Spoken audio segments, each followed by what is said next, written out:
السلام علیکم میرے عزیز و اقارب، میرے عزیز و محب تقارفی پیارے پاکستان کے پیارے شہر لاہور سے۔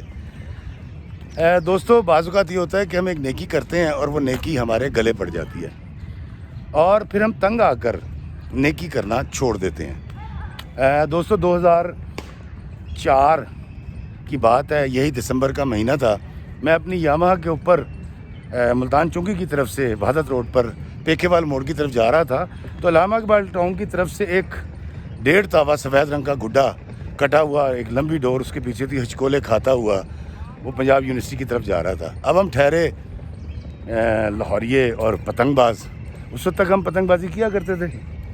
یہ وہ وقت ہے جب ابھی بسنت بین نہیں ہوئی تھی، تو ہم نے دوستو یہ سوچ کے کہ اب گاڑی موٹر سائیکل کہاں کھڑی کریں اور جا کے اس کو لوٹیں، ابھی میں یہ سوچ ہی رہا تھا تو میں نے جب دیکھا تو اس گڈے کے نیچے ایک 11-12 سال کا بچہ انے واہ بھاگ رہا تھا، دائیں بائیں نہیں دیکھ رہا تھا، اس کی نظر گڈے کے اوپر تھی۔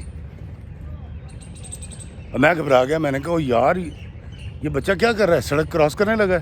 اب وہ گڈا ہچکولے کھاتا ہوا جب داخل ہوا پنجاب یونیورسٹی کے اندر، تو وہاں ان دنوں پنجاب یونیورسٹی کی سڑک ٹوٹی ہوئی تھی جو وحدت روڈ پہ کھلتی تھی۔ اس بچے نے بغیر دیکھے سڑک کراس کرنے کی کوشش کی۔ پیکھے وال کی طرف سے ایک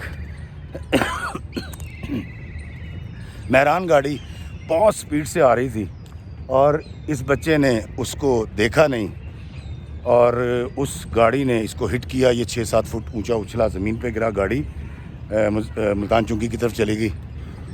میں سڑک کے دوسری طرف تھا، میں نے موٹر سائیکل روکی، ابھی روک کر جب میں بھاگا ہوں تو وہاں سے ورک شاپ والے اور کافی لوگ اکٹھے ہو گئے۔ اس بچے کو جا کے دیکھا تو وہ گٹھری بنا گرا ہوا تھا، میرون رنگ کا سویٹر تھا اور اس کے منہ سے خون بہہ رہا تھا۔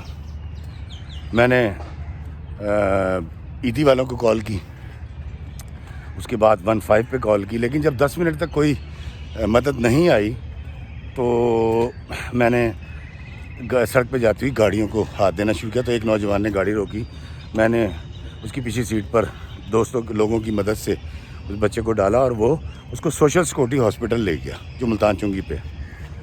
اس کے بعد ہم افسوس کرتے ہوئے تکلیف کے ساتھ اپنے کام سے چلے گئے۔ شام کو 8 بجے کے قریب مجھے یاد آیا کہ یار مجھے پتہ کرنا چاہیے کہ اس بچے کا کیا بنا، اس بچے کی جا کے مزاج پرسی کرنی چاہیے، اور وہ سارا منظر میری آنکھوں کے سامنے گھوم گیا۔ تو دوستو، میرے ساتھ ایک دوست تھا، ہم اپنی موٹر سائیکل پہ پہنچے پہلے ملتان چونکی پر جو سوشل سیکورٹی ہاسپٹل ہے۔ انہوں نے بتایا کہ جی وہ تو ہم نے اس کو بھیج دیا تھا شیخ زید ہاسپٹل۔ دوستوں، میں شیخ زید ہاسپٹل گیا، وہاں کسی کو پتہ ہی نہیں تھا کہ کوئی بچہ آیا تھا، اس کا ایکسیڈنٹ ہوا تھا صبح۔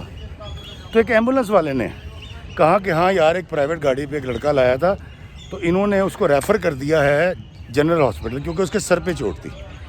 اب شدید سردی میں میں اور میرے دوست یاور صاحب جن کا تعلق فیصل آباد سے، ہم وہاں پہنچے۔ دوستوں، جب ہم وہاں پہنچے تو میں دالان سے گزرا، وہاں کافی لوائقین ہوتے ہیں جو ویٹنگ روم ہے جنرل ہاسپٹل کا۔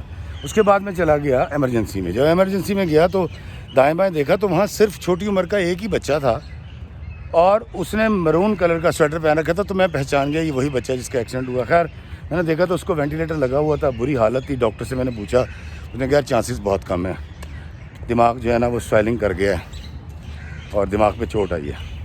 دوستو، خیر میں دعا کر کے اس کے پاس سے چند لمحے تکلیف کے گزار کے جب میں مڑا ہوں تو ایک خاتون نے آ کے مجھ سے پوچھا کہ پا تو کون ہے؟ میں کہا جی یہ میرا نام ہے اور میں ایک ایکٹر ہوں اور یہ حادثہ صبح میرے سامنے ہوا تھا، میں نے ہی اس بچے کو گاڑی میں ایک بندے کی ڈال کے بھیجا تھا۔ کہندی کہ شاہد دے کول کھلوتا کی کر رہا سی تو؟ میں کہا بہن میری، میں نے بتایا نا میں اس کی مزاج پرسی کے لیے آیا تھا۔ انہوں نے کہا کیوں، اے تیرا کی لگتا ہے؟ میں کہا یار یہ اللہ کا بندہ ہے اور ایک حادثہ میرے سامنے ہوا ہے تو میں پتہ کرنے آیا تھا۔ یہ کہہ کہ میں باہر نکلا ہوں، جب میں باہر نکلا ہوں گیٹ سے تو اس عورت نے چیخو پکار شروع کر دی اور اس نے کہا جی کہ شاہد نو مارن والا ہے بندہ ہے گا جی۔ اب دوستوں ان کے ابھی میں مڑا ہوں اور ان کو سمجھانے کے لیے تو پتہ نہیں کہاں سے مکے گھونسے لاتیں تھپڑ پڑنے شروع ہوئے مجھے اور میں زمین پہ گر پڑا اور مجھے کچھ لوگوں نے پھر آ کے بچایا۔ اور ان سب کا یہ کہنا تھا، اس کے رشتہ داروں کا، اس بچے کے، کہ شاہد کو اس بندے نے گاڑی سے اپنی ہٹ کیا ہے اور اب یہ دیکھنے آیا کہ یہ زندہ ہے کہ مر گیا. میں نے کہا یار دوستو ایک عجیب مطلب منہ سے خون, ناک سے خون. خیر ان کے جو خاندان کے بزرگ تھے, کچھ ڈرائیور تھے اور مطلب اس طرح کے میرے ایسے ہی لوگ تھے, عام لوگ, ان سے بھی میری بات ہوئی. انہوں نے کہا یار ساری باتیں ٹھیک ہے, تو یہ بتا کہ تو اس کو پوچھنے کیوں آیا ہے. میں نے کہا سر انسانی ہمدردی کے تحت. کہتا جی وہ کی ہوندی ہے, ایتھے تے بندہ وٹ کے سٹ دے جاندے نے, کوئی آ کے پوچھتا نہیں, تو آیا کیوں ہے, اصل گل دس, تینوں گڈی والے نے بھیجا. وہ ان کو 1 گھنٹے میں یقین دلایا کہ خدا کا واسطہ یار ایسی کوئی بات نہیں ہے, میں تو محبت میں دیکھنے آیا تھا. تکلیف تھی کہ صبح ایک حادثہ ہوا تھا, پتہ کروں کیا بنا. خیر بڑی مشکل سے دوستوں میں اپنا فون نمبر دے کے وہاں سے نکل آیا اور رات کو 1 بج چکا تھا. میں نے عدنان شاہد صاحب کو کال کی جو خبریں کے تھے, اللہ بخشے, ان دنوں میں خبریں میں کالم لکھا کرتا تھا. تو انہوں نے کہا یار طفی صاحب آپ گھبرائیں نہیں, کوئی ایسی بات نہیں ہے یار, لیکن پھر بھی اگر آپ پریشان ہو گئے ہیں کسی بھی حوالے سے تو آپ کالم لکھ کے بھیج دیں, میں چھاپ دیتا ہوں. سیمی لوکل تو چھپ چکا ہے لیکن لوکل میں چھپ جائے گا. دوستو میں نے کالم لکھا, اس میں ساری یہ سلسلہ لکھا, پوری بات لکھی, اور میں اس کالم کو چھپنے کے لیے لے گیا اور فجر کے وقت اس کی چھپی ہوئی 10-15 کاپیاں ایڈیٹوریل کی لے کر گھر آ کر سو گیا. دوستوں میں 4-5 دن بڑا پریشان رہا. میں نے 1-5 سے اس کی ریکارڈنگ نکلوائی جو میں نے کی تھی.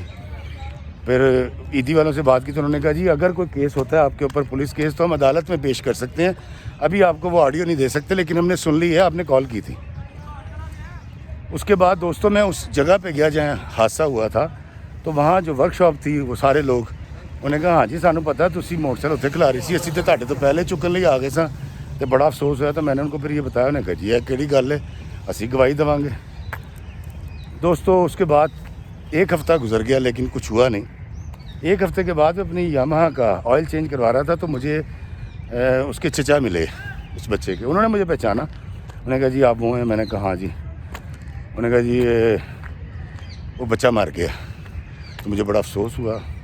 میں نے کہا یار ہٹ ایسی لگی تھی اور مطلب اس نے کہاں بچنا تھا, وینٹیلیٹر پہ تھا. بڑا افسوس ہوا. اور میں نے ان کو جان بچانے کے لیے, سیٹسفائی کرنے کے لیے وہ اخبار بھی دی ہے کہ بھائی یہ دیکھو یہ میں نے تو کالم بھی لکھ دیا تھا اس پہ.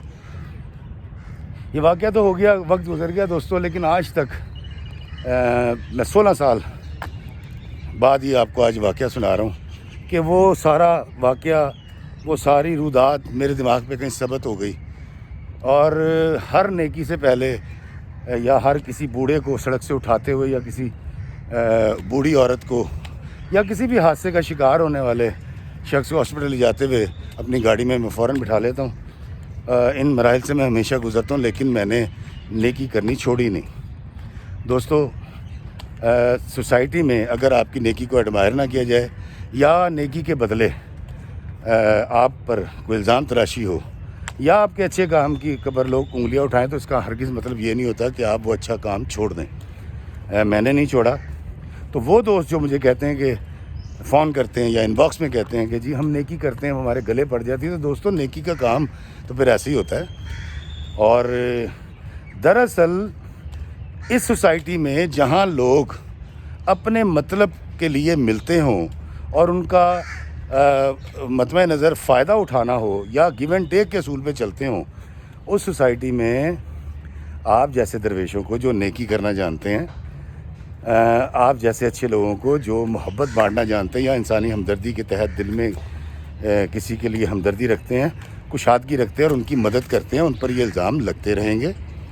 کیونکہ ہماری سوسائٹی میں فقدان ہو چکا ہے محبت کا, برداشت کا, پیار کا, رواداری کا.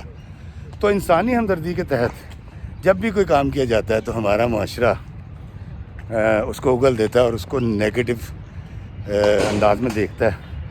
تو دیکھنے دے سر, میرا اللہ تو جانتا ہے کہ آپ نیکی کرتے ہیں, اور نیکی کرنا کبھی مت چھوڑیے گا, کیونکہ نیکی کرنے کا حکم میرے اللہ کا ہے اور ہمارے آخری نبی حضرت محمد صلی اللہ علیہ وآلہ وسلم کا ہے. اور ایک بات یاد رکھیے گا کہ نیکی کر راوی میں ڈال والی بات مت بھولیے گا. اللہ ہمیں آسانیاں عطا فرمائے اور آسانیاں تقسیم کرنے کا شرف عطا فرمائے. آمین. السلام علیکم ورحمۃ اللہ وبرکاتہ.